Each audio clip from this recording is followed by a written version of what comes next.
সূরা আল আদিয়াত। বিসমিল্লাহির রহমানির রহিম। রহমান রহিম আল্লাহ তাআলার নামে।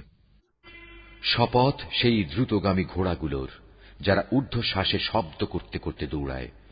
শপথ সেসব সাহসী ঘোড়ার, যাদের খুরে অগ্নিস্ফুলিঙ্গ বের হয়। শপথ এমন সব ঘোড়ার, যারা প্রত্যুষে ধ্বংসলীলা ছড়ায়।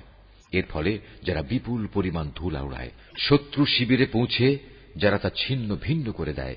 মানুষ সত্যি তার মালিকের ব্যাপারে বড়ই অকৃতজ্ঞ। মানুষ তার এ অকৃতজ্ঞ আচরণের উপর সাক্ষী হয়ে থাকে। অবশ্য সে মানুষটি ধন দৌলতের মোহেই বেশি মত্ত থাকে। এরা কি একথা জানে না, এ কবরের মধ্যে যা আছে তা বের করে পুনরায় জীবিত করা হবে? মানুষের অন্তরে যা ছিল তারও প্রকাশ করা হবে। এদের সবার সম্পর্কে তাদের মালিকই সবচেয়ে ভালো জানবেন।